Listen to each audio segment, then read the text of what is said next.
Alors, avant de commencer de vous lire un texte sur la Lune, je vais vous raconter une petite histoire, une anecdote vécue hier sur le marché de la petite commune de Saint-Pavas.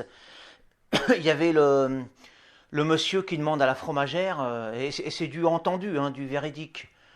Aujourd'hui, je vais changer, hein. Pour changer, je vais prendre un autre fromage. Alors, bon, je ne sais plus lequel c'était. Il me dit, il est comment votre fromage? Sur quoi la fromagère lui répond, ah bah il est très bien, monsieur, hein.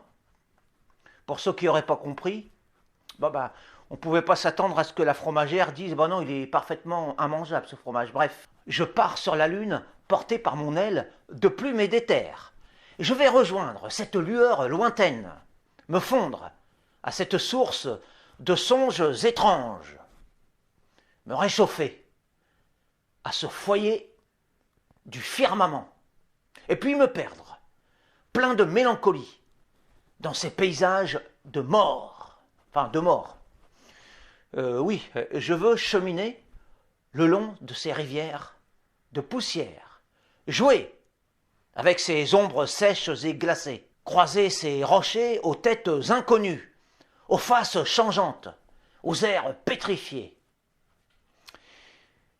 et voir apparaître la face de la terre, depuis mon immuable sol d'exil, le regard dans l'immensité, les pieds dans la régolithe. Déjà loin de vos vies trop lourdes, je m'envole vers la légèreté, le silence et, bien sûr, et l'infini. Les bras tendus vers le ciel, entre le rêve et l'aube, je m'élève.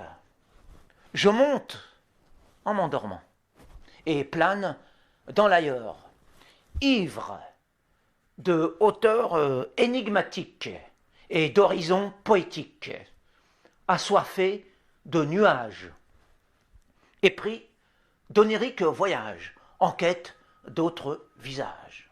Enfin, parvenu au bout de mon aventure, au cœur de ma folie, au sommet de ma joie, je me pose sur le satellite d'or.